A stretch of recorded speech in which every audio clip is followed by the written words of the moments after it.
நம்மக்கிட்ட ஒரு data base இருக்குது. அதில் மல்டிபிள் ரோஸ் இருக்குது.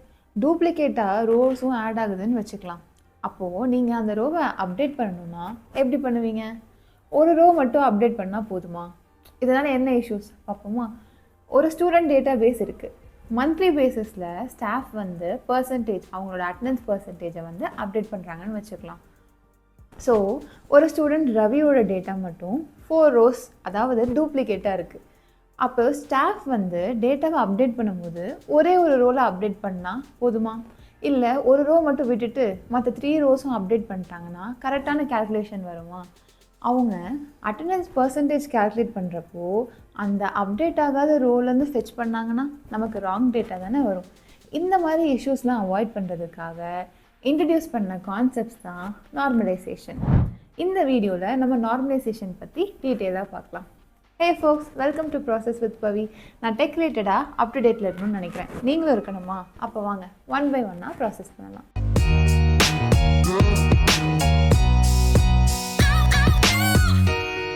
நார்மலைசேஷன், இதோட பேசிக் டெஃபினேஷன் பார்ப்போமா? இது வந்து ஒரு ப்ராசஸ். எதுக்காக அப்படின்னா, நம்ம டூப்ளிகேட்டான டேட்டாஸை என்ட்ரி பண்ணாமல் நம்மளோட டேட்டா பேஸை ப்ராப்பராக ஸ்ட்ரக்சர் பண்ணுறதுக்காக தான். ஸோ டூப்ளிகேட் டேட்டாஸ் என்டர் பண்ணாமல் இருந்தோம்னா நம்மளோட டேட்டாவும் வந்து எஃபிஷியண்ட்டாக ஆட் ஆகும். நம்மளோட ஸ்டோரேஜை எஃபிஷியண்ட்டாக யூஸ் பண்ணுவோமா? ஏன்னா டூப்ளிகேட் ரோஸ் இருக்காது இல்லையா? அண்ட் இந்த மாதிரி இன்கன்சிஸ்டன்சி இஷ்யூவையும் நம்ம அவாய்ட் பண்ணலாம். ஸோ நார்மலைசேஷன் வந்து எல்லா டிபியும் ஃபாலோ பண்ணணுமா? இதில் வந்து டிஃப்ரெண்ட் லெவல்ஸ் ஆஃப் நார்மலைசேஷன் இருக்குது. நார்மல் ஃபார்ம்ஸே நிறையா இருக்குது. இதை பற்றி டீட்டெயிலாக நம்ம டேட்டாபேஸ் அண்ட் எஸ்கியூஎல் சீரீஸில் பார்க்கலாம். ஸோ நம்ம சேனலுக்கு சப்ஸ்கிரைப் பண்ணாதவங்க சப்ஸ்கிரைப் பண்ணிக்கோங்க அண்ட் பெல் ஐக்கானையும் கிளிக் பண்ணிக்கோங்க. அப்போ தான் நாங்கள் வீடியோ போட்டோன்னே நீங்கள் டக்குன்னு பார்க்கலாம். ரியல் வேர்ல்ட் சிஸ்டமை அண்டர்ஸ்டாண்ட் பண்ணுறதுக்கு நம்ம ஒரு ப்ராப்ளமோடு ஸ்டார்ட் பண்ணுவோமா?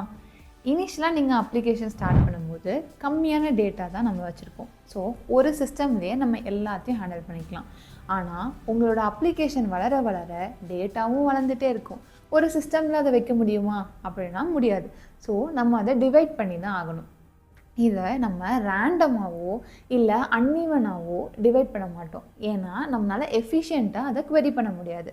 ஸோ ரிலேஷனல் டேட்டா பேஸில் நம்ம எஃபிஷியண்ட்டாக குவெரி பண்ணுறதுக்கும் அதே மாதிரி ஈவனால் லோட் கொடுக்கறதுக்கும் நம்ம டேட்டா பேஸை பார்ட்டிஷன் எதை பேஸ் பண்ணி பண்ணுவோம் அப்படின்னா ஷார்டிங் கீ. ஒரு காலம் இல்லை மல்டிபிள் காலம்ஸ் வச்சு நம்மளால் ஒரு டேட்டா பேஸை எஃபிஷியண்ட்டாக பார்ட்டிஷன் பண்ண முடிஞ்சிச்சு அப்படின்னா அந்த காலம் ஆர் குரூப் ஆஃப் காலமை தான் நம்ம ஷார்டிங் கீன்னு சொல்கிறோம். ஷார்டிங் கீயை வந்து எப்படி ஐடென்டிஃபை பண்ணுறது? எந்த காலம்ஸ்லாம் வந்து நமக்கு அப்ளிகேஷன் இருக்க டேட்டாவை எஃபிஷியண்ட்டாக பார்ட்டிஷன் பண்ணும்? எல்லா டேபிளுக்கும் ஒரே ஷார்டிங் கீ இருக்குமா? இந்த மாதிரி மல்டிபிள் கொஷின்ஸ் இருக்கலாம். ஒவ்வொரு அப்ளிகேஷனுக்கும் அதோட யூஸ் கேஸ் ஏற்ற மாதிரி நமக்கு ஷார்டிங் கீ டிஃபர் ஆகும். ஒரு யூஸ் கேஸோட பார்ப்போமா? வாட்ஸ்அப் மாதிரி ஒரு மெசஞ்சர் அப்ளிகேஷனை கன்சிடர் பண்ணலாம். ஸோ அதில் இருக்க பேசிக்கான ஃபீச்சர்ஸ் மட்டும் நம்ம எடுத்து நம்ம இப்போ எக்ஸாம்பிளாக டிஸ்கஸ் பண்ணலாம். பேசிக் ஃபீச்சர் என்ன? அந்த அப்ளிகேஷன் ஓப்பன் பண்ணோன்னே நமக்கு ரீசன்ட் கான்வர்சேஷன்ஸ் எல்லாமே, அதாவது ரீசன்ட் சேட்ஸ் எல்லாமே வந்து லிஸ்ட் அவுட் பண்ணணும். ஏதாச்சும் ஒரு சேட்டை கிளிக் பண்ணோம் அப்படின்னா நமக்கு history of conversation between the sender or the group வந்து நமக்கு காட்டணும். ஸோ இப்போ வந்து நம்ம இந்த குரூப் க்ரியேட் பண்ணுறது அந்தளவுக்கு டீட்டெயிலாக போகாமல் ஒரு சென்டர் ஒரே ஒரு ரிசீவர் அந்த கான்வர்சேஷனுக்கு மட்டும் பார்க்கலாம். நம்ம மெசேஜ் டேபிள் அதில் வந்து டேட்டாவை ஸ்டோர் பண்ணுறோன்னு வச்சுக்கலாம். இது ஒரு சிம்பிள் டேபிளாக கன்சிடர் பண்ணலாம். மல்டிபிள் காலம்ஸ் இல்லாமல் ரியல் டைம் அப்ளிகேஷனில் இருக்க மாதிரி வைக்காமல் சிம்பிளாக நம்ம எக்ஸாம்பிளுக்கு வந்து டிஸ்கஸ் பண்ணுறதுக்காக சிம்பிள் காலம்ஸை வச்சுக்கலாம். ஸோ ஃபர்ஸ்ட் காலம் வந்து ஐடி, ஒவ்வொரு ரோவையும் யூனிக்காக ஐடென்டிஃபை பண்ணுறதுக்கு. அப்புறம் சென்டர் ஐடி, ரிசீவர் ஐடி, இந்த டீட்டெயில்ஸ்லாம் இருக்குது. டைம் பேஸ் பண்ணி நம்ம சார்ட் பண்ணி வச்சுருக்கலாம் சம்டைம்ஸ். ஸோ டைமும் நம்ம வச்சுக்கிறோம். நெக்ஸ்ட்டு வந்து என்ன மெசேஜ் அனுப்பிச்சாங்க, அந்த மெசேஜோட கண்டென்ட். ஸோ இதுதாங்க நம்ம சிம்பிள் டேபிள். இதில் இருக்க ஒவ்வொரு காலமும் நம்மளோட ஷார்டிங் கீயாக இருக்குமா அப்படின்ட்டு வாங்க அனலைஸ் பண்ணலாம். ஸோ ஃபர்ஸ்ட் அனலைசிஸ் வந்து சென்டர் ஐடிக்காக. நம்ம சென்டர் ஐடி ஷார்டிங் கீயாக இருக்குமா, நம்மளோட யூஸ் கேஸ்க்கு செட் ஆகுமான்ட்டு பார்க்கலாம். ஸோ இப்போ சென்டர் ஐடி பேஸ் பண்ணி நம்ம ஸ்பிட் பண்ணுறோன்னு வச்சுக்கலாம். 4 யூசர்ஸ் இருக்காங்க, A, B, C and D. இதை ஈக்குவலாக வந்து 2 சிஸ்டம்ஸில் நம்ம ஸ்பிட் பண்ண போகிறோம். ஏவும் பியும் இந்த சிஸ்டம்லையும் சியும் டியும் இன்னொரு சிஸ்டம்லையும் நம்ம ஸ்பிட் பண்ணிக்கிறோம். இப்போது ஏ அண்ட் பி வந்து கம்யூனிகேட் பண்ணாங்கன்னா ஒரே சிஸ்டமில் இருக்கிறதுனால எஃபிஷியண்ட்டாக கம்யூனிகேட் பண்ணிக்கலாம். சியும் டியும் கம்யூனிகேட் பண்ணுறாங்கன்னா அவங்க ஒரே சிஸ்டமில் இருக்கிறதுனால எஃபிஷியண்ட்டாக கம்யூனிகேட் பண்ணலாம். ஆனால் நம்மளோட அப்ளிகேஷன் படி யார் வேணால் யார் கூட வேணாலும் ஷேர் பண்ணலாம். அப்போது ஏவும் சியுமோ இல்லை வைஸ் வர்ஸாவோ கம்யூனிகேட் பண்ணாங்க அப்படின்னா நம்ம வந்து 2 சிஸ்டம்லேருந்து ஃபெச் பண்ணுற மாதிரி இருக்கும். இது எஃபிஷியண்ட்டான சொல்யூஷனா? கிடையாது. ஸோ இதே தாங்க ரிசீவர் ஐடியை சூஸ் பண்ணாலும் சேம் ப்ராப்ளம் தான். எஃபிஷியண்ட்டாக நம்மளால் பார்ட்டிஷன் பண்ண முடியாது. ஸோ நெக்ஸ்ட் என்ன இருக்குது?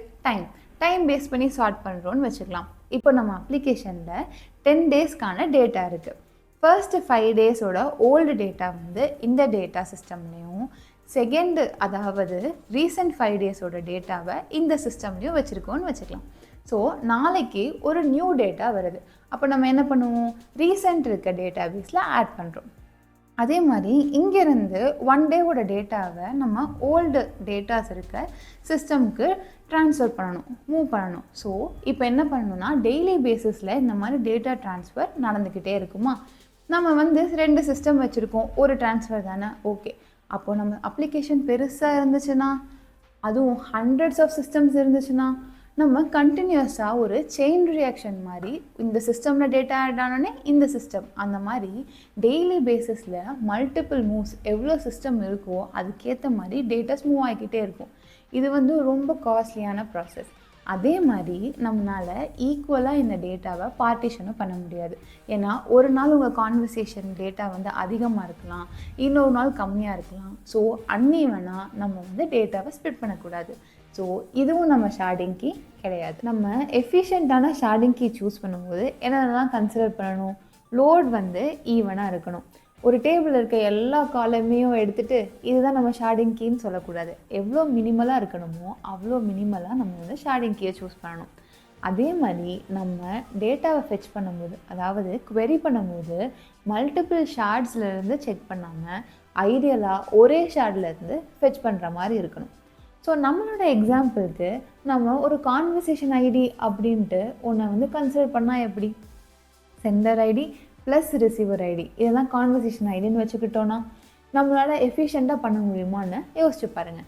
நம்ம எடுத்த 2 ஃபீச்சருக்குமே இந்த கான்வர்சேஷன் ஐடி வந்து ஒரு எஃபிஷியண்ட்டான ஷார்டிங் கீயாக இருக்கும். ஸோ நீங்கள் இந்த மாதிரி ஒவ்வொரு அப்ளிகேஷன்ஸ்க்கும் யூஸ் கேஸ்க்கு ஏற்ற மாதிரி ஷார்டிங் கீயை நல்லா சூஸ் பண்ணணும்.